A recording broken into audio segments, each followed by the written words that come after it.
सदगुरु कबीर साहब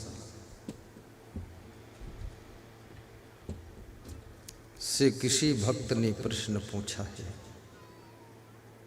कि मनुष्य जीवन सार्थक कैसे होगा। साहब कहते हैं आपा तजय, आपा को त्याग कीजिए। आपा यानी जो आपने मोह माया अपने सिर पे लाद रखी है, इसको छोड़िए, हल्के हो जाइए। ये मत सोचो कि मैं ही ये घर चला रहा हूं, ये परिवार चला रहा हूं, ये संसार चला रहा हूं। ऐसा तो तुम्हारे पिताजी भी सोचते थे, तुम्हारे पिता के पिता भी सोचते थे। आज वो नहीं है, फिर भी चल रहा है। इस संसार को पूरे संसार के लोग चला रहे हैं। कितनी पार्टियां नहीं रह गईं, फिर भी देश की राजनीति चल रही है। कितने नेता मर गए, बड़े बड़े नेता मरे हैं। अटल बिहारी वाजपेयी, इंदिरा गांधी। लोग कहते थे इंदिरा गांधी जैसा तो कोई देश को चला नहीं पाएगा, फिर भी आज देश चल रहा है। जो इंदिरा गांधी भी संशोधन और सुधार नहीं कर सकी, अटल भी नहीं कर सके, उसको सुधार संशोधन करने वाली आत्मा राजनीतिक क्षेत्र में आ गई है।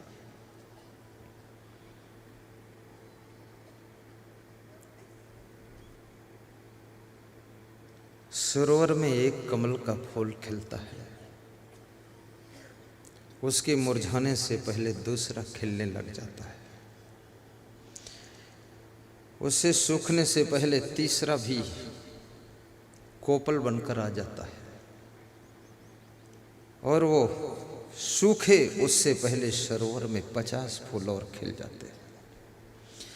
ऐसे ही संसार रूपी सरोवर में नए नए फूल खिल रहे हैं। आपका भी घर चलेगा, देश भी चलेगा, आश्रम भी चलेगा, और जो भी है पूर्वजों की कृपा मानिए, स्वयं का पुरुषार्थ कीजिए, संभल संभल करके कार्य कीजिए, प्रसन्नता बनाए रखिए। आपा तजय हरि भजय। एक शिक्षक अपने घर के लोड से बहुत परेशान रहता था। उसको लगता था मेरे ऊपर ओवरलोड है। ये पत्नी, ये बच्चे, ये परिवार, ये माता पिता, ये बहू, नाती पोते, सबका खर्चा उठाना, सबकी व्यवस्था, ये सब करो, लेकिन हंसते हंसते करो, लोड मानकर मत करो। ये अपना तो दैनिक कार्य समझो, ये कोई कठिन नहीं। मकान भी अच्छा बनाओ, अच्छा ना हो तो दूसरा बनाओ, तीसरा बनाओ, जिंदगी भर बनाते रहो, बेचते रहो, क्या फर्क है। कोटा राजस्थान के विनोद जैन कह रहे थे कि जिस मकान में मैं रहता था, मेरी वाइफ ने कहा ये ठीक नहीं, तो उसको मैंने बेच दिया, दूसरा लिया। 2 साल बाद बोली ये भी ठीक नहीं, तो उसको भी बेच दिया, तीसरा बनाया। फिर 6 महीने बाद बोली ये ठीक नहीं लगता है, तो उसको भी बेच दिया। तो जितने मकान बेचा सब में 1-1 लाख 2-2 लाख का फायदा हुआ। तो धीरे धीरे मैं बिल्डर बन गया। अब मैं 400 मकान हर साल बनाकर बेचता हूँ, और वाइफ को धन्यवाद देता हूँ कि तूने मुझे बिल्डर बना दिया।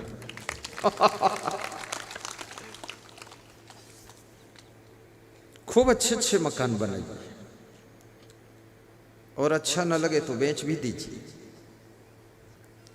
अच्छी अच्छी गाड़ी भी लाइए, लेकिन ये सब दिनचर्या समझकर करिए। बच्चों को पढ़ाइए लिखाइए, फैक्ट्री चलाइए, दिनचर्या है आपकी, लोड मत मानिए। हमारा कर्तव्य है, हम कर रहे हैं, ऐसा समझो। तो शिक्षक बहुत परेशान रहता था। गांव के बाहर एक महात्मा की कुटी थी, आश्रम था। महात्मा के पास गया, बोला मैं घर के लोड से परेशान हो गया हूँ, बहुत बड़ी घर की जिम्मेदारियां हो, टेंशन बहुत रहती है, तनाव में रहता हूँ, नींद नहीं आती है। तो महात्मा ने कहा ऐसा क्यों हो गया? बोले ये पूरा इतना बड़ा घर परिवार तो मैं ही चला रहा हूँ। महात्मा ने कहा ये तुम्हारा भ्रम है, ये तो ऑटोमेटिक चलता है, सबके भाग्य से चलता है।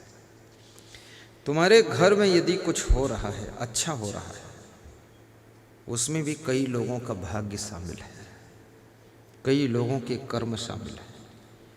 तुम्हारी पत्नी जो फैक्ट्री में नहीं जाती है, घर में रहती है, लेकिन उसका भाग्य भी फैक्ट्री को चला रहा है, वहाँ से प्रॉफिट ला रहा है। तुम्हारी बेटी जो भी 1 साल की है, उसका भाग्य भी तुम्हारे दुकान पर ग्राहकों को बढ़ा रहा है, तुमको पता नहीं है। इसलिए मैं निवेदन करूंगा, जो भी इस धरती पर तुम्हारे कुटुंब परिवार में जन्म लेता है, वो अपनी किस्मत लेकर आता है। हर आत्मा अपना अपना पुण्य लेकर के आती है। हमारे साथ में जितने साधु आते हैं, सब अपना अपना भाग्य लेकर आते हैं। और जब कोई नया साधु पैदा होता, हमारे यहाँ पैदा होता मतलब भर्ती होता है, पैदा होने का तो कोई उपाय नहीं है, लेकिन भर्ती होता है, तब कुछ नया विकास होता है, नया विकास होता है, उत्थान होता है। तो मैं समझ जाता हूँ ये उसके ही भाग्य से हुआ है।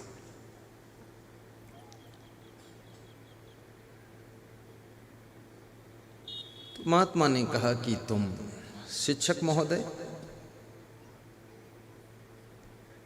2 वर्ष के लिए किसी बड़ी सिटी में जा कर के रहो और 2 वर्ष लौट कर मत आना, आपको मैं टेंशन खत्म कर दूंगा सब। वो शिक्षक बहुत बड़ी सिटी में चला गया, वहीं किराए कमरा लेकर रहने लगा, कुछ काम करने लगा। 2 वर्ष लौटा ही नहीं। उसके परिवार के लोग आश्रम में पता लगाने आए कि मेरे पिताजी कहाँ गए। आश्रम आते थे कभी कभी, तो महात्मा जी रो पड़े, बोले कि आपके पिताजी शाम को आए थे और आश्रम के आसपास जंगल है छोटा मोटा, एक शेर आया, आपके पिताजी को मार कर खा गया, उठा ले गया। घर के लोग रोने लगे। 10-5 दिन रोए धोए, फिर सब नॉर्मल हो गए, फिर काम करने लगे। बड़ा लड़का ग्रेजुएट कर रहा था, ग्रेजुएट कंप्लीट किया, सर्विस के लिए प्रयास किया, डॉक्टर बन गया। छोटा लड़का पुलिस में भर्ती हो गया। बहन का विवाह दोनों भाइयों ने मिलकर कर दिया। मकान पुराना था, तोड़कर नया बना दिया। महात्मा जी 2 साल बाद उस शिक्षक को सूचना देते हैं कि अब तुम वापस लौटो, और उस शिक्षक को लेकर साथ में जाते हैं उसके घर पर। अचानक घर के लोग अपने पिता को, परिजन को जीवित देख करके बहुत खुश हो जाते हैं कि मेरे पिताजी फिर जिंदा कैसे हो गए, वापस कैसे आ गए। पैर छूते हैं, खुशी में रो लेते हैं। शिक्षक ने पूछा ये नया मकान किसका है बेटा? बोले पिताजी आपकी कृपा से हम लोगों ने बनाया है। बोले बेटी कहाँ है? बोले वो तो ससुराल चली गई, शादी कर दिया। बोले आप लोग क्या करते हो? बोले मैं डॉक्टर हो गया, छोटा भाई पुलिस में हो गया। तो वो शिक्षक बोला कि आज मेरा भ्रम टूट गया कि मैं ही इस परिवार को चला रहा था। इस परिवार को तो ये पूरा परिवार ही चला रहा था। मैं खाम खा टेंशन लेकर परेशान रहता था। इसलिए तुम भी टेंशन मत करना, ये व्यवस्था कुदरत चलाती रहती है। बस पुण्य किया करो, पुण्य के कार्य किया करो, उससे तुम्हारा भाग्य चमकेगा। भंडारा भी कर दिया करो, कहीं बड़ा भंडारा हो रहा हो उसमें सहयोग दे दिया करो।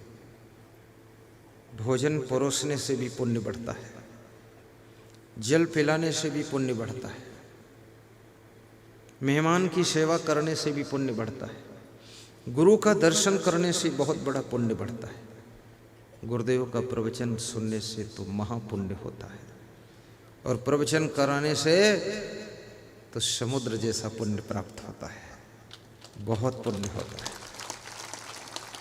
क्योंकि हजारों आत्माओं को संस्कार, ज्ञान और शांति प्राप्त होती है, इसलिए सत्संग कराना सबसे बड़े पुण्य का काम है। और दान करने से भी पुण्य होता है।